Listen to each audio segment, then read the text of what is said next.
No one knows what really took place with me. These were the last words Rita Hayworth said before she got Alzheimer's and died. Everyone was shocked when a secret room opened up after she died and showed what she had meant. There was studio abuse, betrayal of family, and shocking truths that Hollywood tried to hide. We're not just hearing about another star scandal. It tells the story of how America's most famous stars suffering for decades without anyone knowing. Her birthday is October 17th, 1918, and she was born in Brooklyn, New York.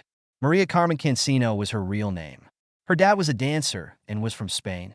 Dances from Spain, like flamenco, he brought to the United States. Her mother was American, but her family came from Ireland and England. As a Ziegfeld Follies girl, she had also been a performer. Rita's family had a history of dancing and singing, so she has always loved to do those things. Rita's grandpa, Antonio Cancino, was a well-known dancer from Spain who ran a school in Madrid. Rita learned to dance from him when she was only 3.5 years old. She worked on it every day. Rita said she wasn't brave enough to tell her father she didn't like dancing when she was a child. As a kid, she spent most of her time practicing and not much time having fun. Rita was in a short movie called La Fiesta when she was 8 years old. In 1927, not long after that, her family moved to Hollywood. It was there that her dad opened a dance school where stars like James Cagney learned to dance. She grew up in the entertainment business, which shaped her future even though she didn't know it. Rita started performing publicly with her father when she was only 12 years old. They made a show for a bar called the Dancing Cancinos. He dyed her dark hair black because he thought it would make her look older and more exotic. Her father took her to play in clubs in Tijuana, Mexico, so she wouldn't have to follow California's child labor rules. These were places for adults. She worked a lot of hours. She couldn't finish high school because she was too busy. She only got to ninth grade. Rita was 16 years old when she opened for her father at the Caliente Club in Tijuana. The boss of Fox Film Corporation saw her dance that night. He asked her to come to a meeting because he thought she could be a star. Chiara was very shy and didn't talk much, but she set up a screen test for her anyway. She did well, and he hired her for 6 months at Fox.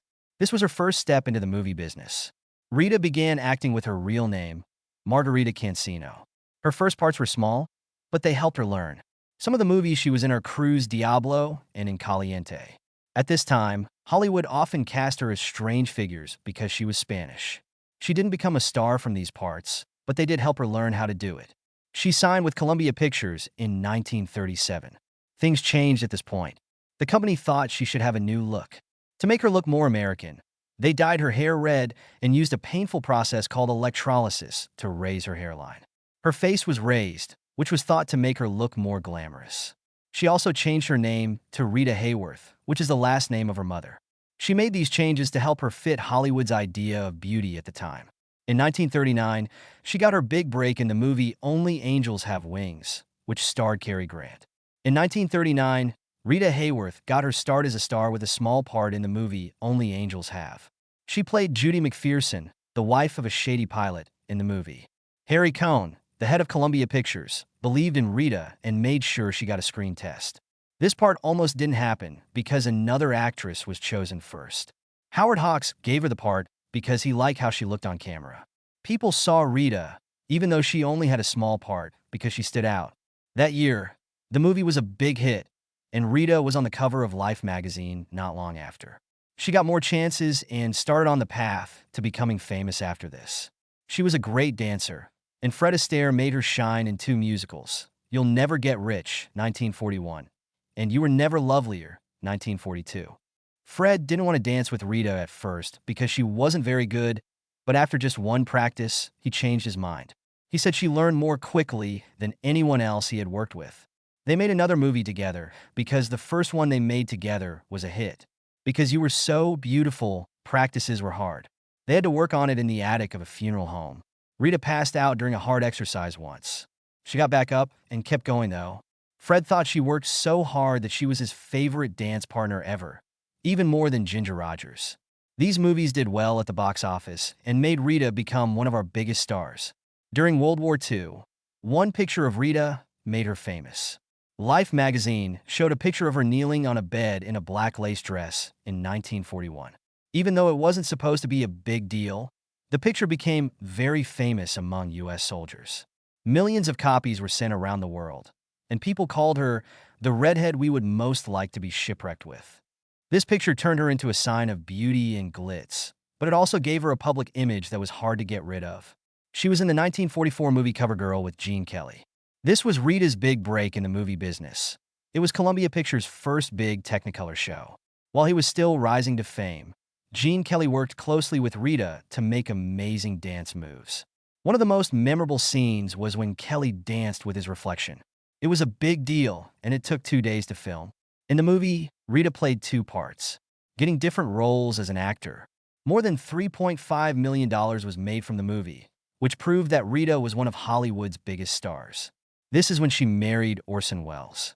After work, he would often treat her with champagne, which made her busy life more fun.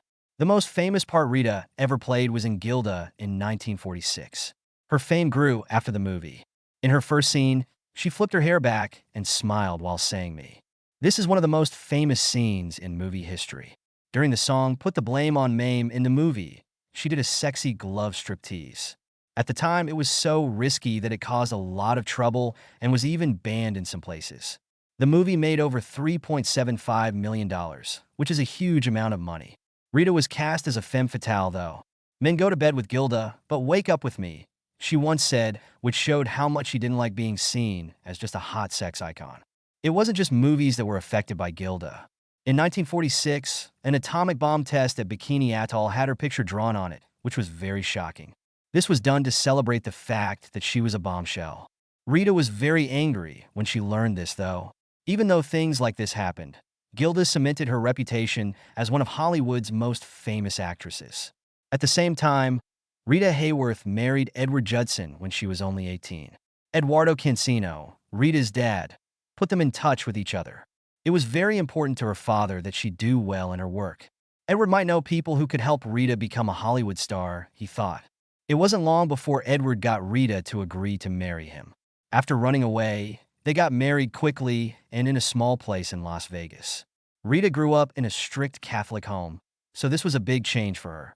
She had been in her dad's dance act for most of her childhood and didn't know much about relationships or the real world. They were very different in age. Rita was still in her teens, and Edward was in his middle years. He was less like a husband and more like a boss, or even a dad. He began to make big changes in her life right after they got married. He worked hard to get her noticed, and she went from being a dancer to a Hollywood star. But there was a price to pay for this victory. Judson was in charge of everything. Her job, her money, and even her personal life. Rita later said it was more like slavery than marriage. Even though Rita was becoming more famous, Judson kept her poor. He had power over her money and spent it on himself and risky business deals. When they got divorced in 1942, court papers showed that he had taken out loans in her name without telling her. Rita, who had made a lot of money, had almost nothing left. Judson had power over more than just money. He told her what parts to play, how to spend her days, and even pushed her to get more plastic surgery. Worst of all, he let studio executives have her in trade for better parts. Rita was hurt deeply by this. She talked about how he told her from the start that I couldn't do anything for myself. My attitude became more and more like a shell. It didn't end there for her. Rita used alcohol too much from the start of her work. She learned how to drink to calm down when she was 17 and working on Dante's Inferno. She was drinking too much by the time she married Judson, and he made it worse. He thought it made her more willing to follow the rules when she met with studio bosses. As her work grew, the stress made her drink more. On the 1941 set of You'll Never Get Rich, the cast and crew noticed that she often had hangovers. Instead of helping, studio execs made things easier for her. Harold Cohn, who ran Columbia Pictures, kept drinking in her dressing room so he could control her. Rita felt stuck when she was alone. This is what she wrote in her notebook in 1943. I can't face the cameras without a drink anymore. It's too much with all the lights and goals. By 1946, when Gilda was being filmed, her drinking was slowing things down on set.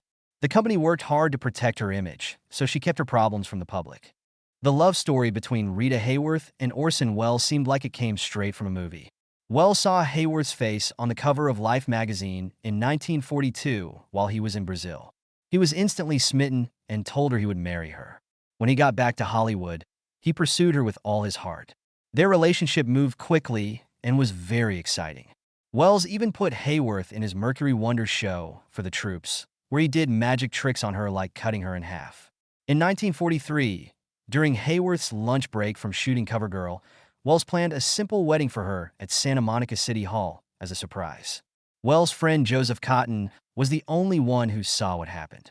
Not even the press knew about the wedding until that night, when the couple told Wells' radio show about it.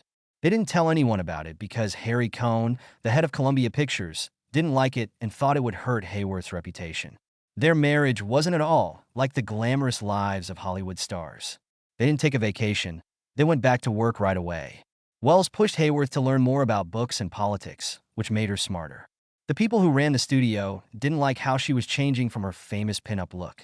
Rachel Wells, their daughter, was born on December 17, 1944, after a hard 18-hour labor that finished with an emergency C-section. Wells quickly ran to the hospital and said with joy, "She has my nose and Rita's everything else." They worked together on the 1947 noir thriller The Lady from Shanghai, which Wells thought would save their weak marriage. Because Hayworth was the star, the company agreed to work on the project. But Wells made a big deal out of it by having her famous red hair cut off and dyed golden blonde. Fans and the company were very angry. Filming was tense because Wells was mean and demanding a lot of the time. For one sad scene, he made Hayworth reshoot it 29 times, which made her cry.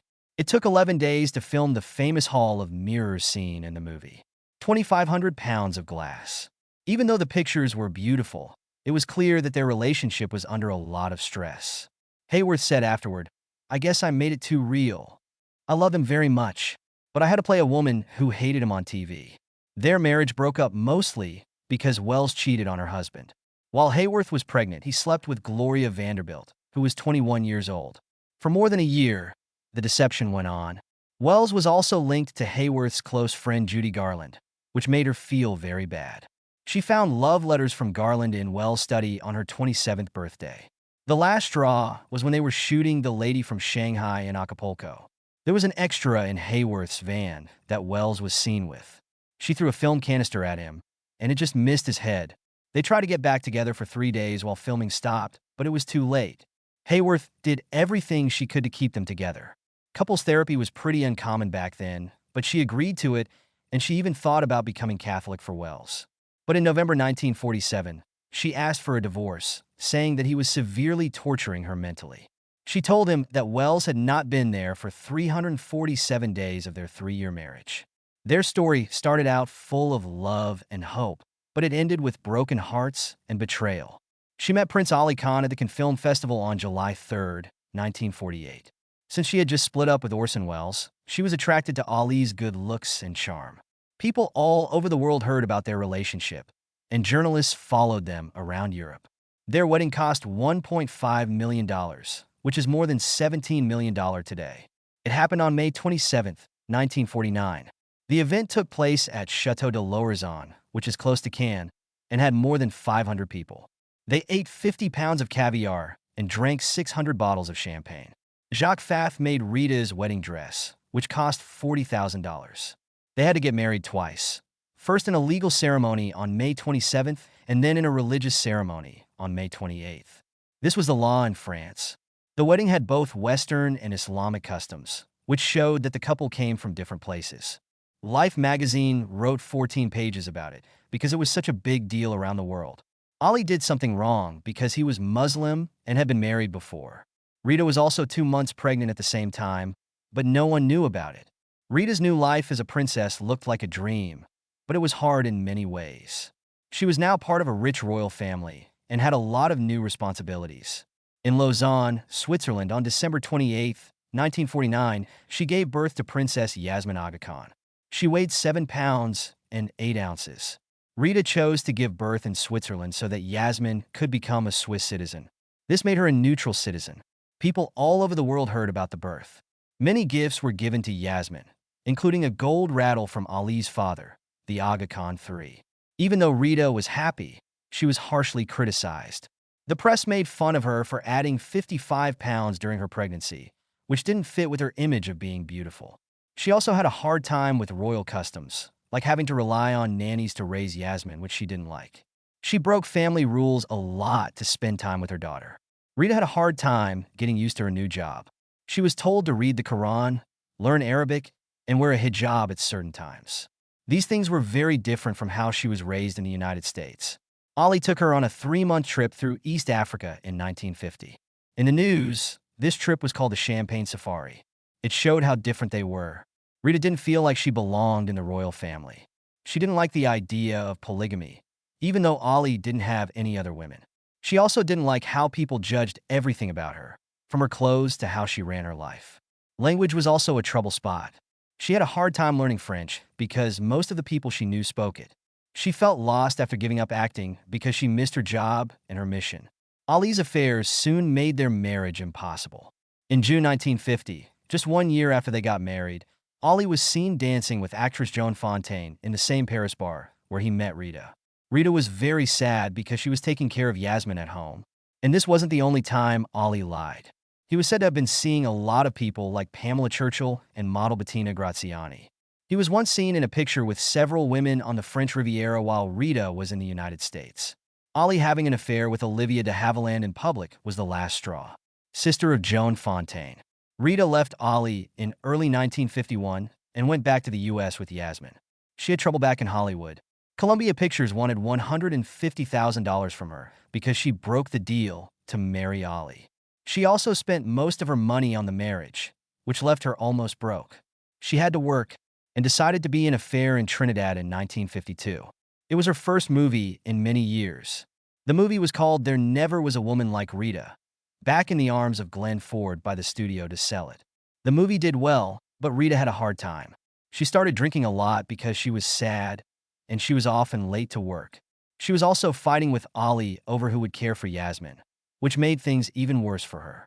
As the 1950s went on, the custody battle over Yasmin became one of the most well-known court cases. Rita asked for a divorce on September 2, 1951, saying that her husband was being very mean and mentally abusive. The main problem was how Yasmin was raised. Ali wanted her to grow up as a Muslim in Europe and the Middle East, said she wanted her daughter to grow up as a normally healthy American girl. Ali told Rita that he would give her $1 million, which is about $10 million today, if she raised Yasmin as a Muslim and let her visit him every year in Europe. Rita said no, though. She said, the fight got even worse in 1954, when Yasmin and her half-sister Rebecca were put in foster care while they were being tried for neglect. Ali said Rita was mentally ill and a drinker, and Rita said Ali's way of life was bad for Yasmin. The press kept up with every move, which made Rita's worry level rise.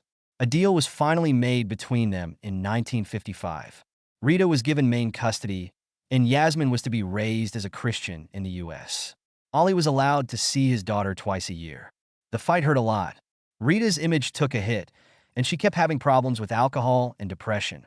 Ali began to stay away from Yasmin's life.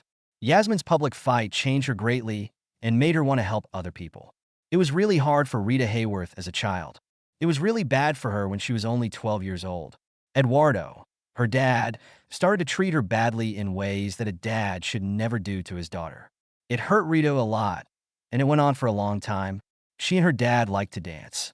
They did shows together in different places, but Eduardo was being mean to Rita behind the scenes. When she was only 14, he stopped her from going to school. He taught her fancy dances and put her in clothes that were too big for a girl. Bad things like this happened almost every day, and sometimes more than once. Even more strange for Rita was the fact that Eduardo wasn't just hurting her. He was in charge of her business and danced with her. Rita was scared and felt like she needed to rely on him at the same time. A little part of Rita's mom, Volga, knew something wasn't right. When they were at home, she slept in the same bed as Rita to help. But this didn't really make things better. There was no way for Volga to keep her daughter safe when Rita and Eduardo went on music trips. Volga may have thought she had little power to stop Eduardo. There was no more dancing for her because she had to marry him. She might have been afraid of what would happen if she spoke up too. It makes me sad to think about how Rita and her mom must have felt at that time. However, Rita's father wasn't the only bad person who had power over her. For 20 years, Rita Hayworth's life and business were run by Harry Cohn, who was the head of Columbia Pictures. He made her a 7-year deal in 1937, which was the start of everything. He chose to change everything about her right away. She used to be called Margarita Carmen Cancino, but he changed her name to Rita Hayworth. She had to go through painful procedures to raise her head and make her look less Asian. He also made her dye her black hair red, which became her signature style. Cohn wasn't just in charge of her job. He also got in the way of her personal life. In 1941, when she started going out with Orson Welles, he tried to break them up because he thought it would be bad for her reputation. He even hired private investigators to keep an eye on her and give him updates. She was upset that her picture was used on an atomic bomb in 1946. Cohn stopped her and told her it was not patriotic. Cohn bugging her changing room was one of the most upsetting things she did. Hayworth said that he put in secret microphones to listen in on her private talks. She was always afraid that someone was listening, so she couldn't even relax or talk easily. She also thought he put bugs in the sound stages where she worked to listen in on what she said to other people. She felt scared and alone because of this. She drank to deal with things, and it became a big problem. Cohn was also known for trying to get women to sleep with him. Hayworth turned him down right away. He first asked her out when she was 18 and new to Columbia. She said no, though. He tried over and over again. He even tried to attack her in his office in 1946 after Gilda made her famous. She fought him off and got away. He got mad when she said no. He punished her by making her work long hours and fining her for small mistakes. She got a $12,000 fine in 1948 for small things. Hayworth stood her ground no matter what. She told her co-star Glenn Ford that she would rather die than give in to Cohn. A lot of other actors admired how brave she was and thought she was great for standing up to him. Cohn also took advantage of her financially. She wasn't paid enough even when she was one of the world's biggest stars. She made $250 a week in 1937.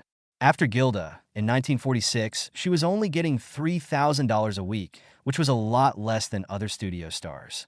It also made Cohn money to lend her to other companies. Columbia paid her $50,000 for her work on Blood and Sand in 1941, but she only got $450 a week. The company also made a lot of money off of her picture. Her well-known pinup picture from World War II was sold all over, but it didn't make her any money. In Bikini Atoll, her picture was on an atomic bomb, but she wasn't asked or paid for it. She tried to fight back. She went on strike in 1947 to get better pay and care. In response, Cohn fired her without pay and said she would be replaced by younger actors. Because she was having trouble with money, she had to go back and deal with the same unfair conditions. After the fact, she said, "Harry Cohn saw me as someone he could use to make a lot of money." A huge number of people were hurt by this abuse. Hayworth started having trouble sleeping, anxiety, and sadness. As the stress from Cohn and the studio system grew, she drank more. In the early 1950s, she was having problems with her mental health, which hurt both her work and her home life. Even though she was very successful and made a lot of money for Columbia, she had money problems in her later years. She didn't get any residuals from her movies, and she had a hard time in retirement because she didn't handle her money well. She couldn't afford the right care in her last years because she had Alzheimer's disease. Rita Hayworth's battle with Alzheimer's was sad and slow, and it began in ways that no one could explain. People began to notice strange changes in her when she was 40 years old in the late 1950s. She forgot her lines a lot on the set of her 1958 movie Separate Tables. Even simple scenes took her several tries to get through. Burt Lancaster, who worked with her, thought she was just, but the problem got worse. She was acting in a way that was hard to ignore by the early 1960s. When they were making The Money Trap in 1963, she was so mad at the director that she screamed and left the set. Everyone thought she was acting out because she was drinking too much. Since the 1940s, she had been known to drink a lot. She looked lost and confused at a press event for her movie The Poppy Is Also a Flower in 1966. Reporters saw that she couldn't answer simple questions about her job. Even gossip mags came to the same conclusion: she was drinking. Even her close family and friends thought she did it because of drinking. Yasmin, her daughter, also thought that. It wasn't, though. Doctors eventually found that these were the first signs of Alzheimer's disease. At the time, though, not many people knew much about it. Rita's health got worse over the course of the 1970s. She stopped being able to remember enough lines to play lead parts in 1972. The Wrath of God was her last big movie. She had to use cue cards and take a lot of shots to finish her parts. When she went on the Carol Burnett Show in 1974, her problems became even more clear. People saw her missing cues and looking blank on TV. Carol Burnett had to help her through the act in a gentle way. There was a very sad time in 1976 when Rita was meant to give an award at the Emmys. Behind the scenes, she forgot why she was there or what she was meant to do. They had to find someone else to replace her, so she was quietly sent home. She could no longer live alone by 1977. She went to a hospital to get help with drinking, but her mind kept getting worse even after she quit drinking. The doctors didn't know what was wrong because they didn't know she had Alzheimer's. Rita was finally told she had Alzheimer's in 1980. In 1981, her daughter Yasmin told everyone about it to help people understand the disease. Not many people knew about Alzheimer's at the time. The story was in the news. Rita was one of the first famous people to be linked to the disease, and her story brought the disease a lot of attention. Even President Ronald Reagan said it was brave of her to tell everyone about her illness. Soon after, more money was put into Alzheimer's study, and more people learned about it. Yasmin worked hard to bring attention to study and raise money for it. She held the first Rita Hayworth Gala in 1983, which raised more than $1 million for Alzheimer's research. Every year, she put these events together, and they were a huge hit. A huge amount of money was raised to help fight the sickness. Yasmin stayed by Rita's side as her situation got worse. She took care of Rita by moving her to New York in 1981 and became her formal guardian. Rita couldn't recognize faces by 1983, not even her own image. Yasmin did everything she could to make her mom happy. She read to her every day and visited her every day. Still, the disease kept killing people. She went into a coma in 1987. Yasmin was with her the whole time. Rita Hayworth passed away quietly on May 14, 1987, with her daughter by her side. A lot of famous people from Hollywood came to her funeral to pay their respects. Yasmin made sure that red roses were placed around her coffin. Favorite flower. Rita died in a sad way, but her memory lived on. A secret treasure was found in Rita Hayworth's things after she died in 1987. Her makeup case had a secret space where Orson Welles sent her love letters. After many years, on September 20, 2001, at a Christie's sale in Los Angeles, his amazing find was made public. They are now kept in Indiana's Lilly Library's Wells collection. There were 8 scribbled notes in the letters, adding up to 23 pages. Most of them were from New York in 1943. Each envelope had Mrs. Orson Welles' name on it and was signed by Welles. Along with the letters, Welles sent 3 watercolor sketches of a young husband who was missing his wife because he had to work. Reading this made me feel so much, dearest angel girl. In this big world, I think most of us are lonely, but we have to fall deeply in love to find out. Finding out that we need other people is the cure. I mean company in the very specific way that you and I have come to understand since we met. The good things about being human are empty without that company. Now that I know it, joy is just as hard to handle without it as sadness is. You are my life, my whole life. Do not ever think that your hope is close to what you are to me, sweetheart. Quick, son, cut the day short so we can meet. That's all there is to it. I love you. Orson is your boy. The letter showed how much they loved each other in the beginning of their friendship. But they also brought up the difference between that and how their marriage turned out. At first passionate, but in the end worried.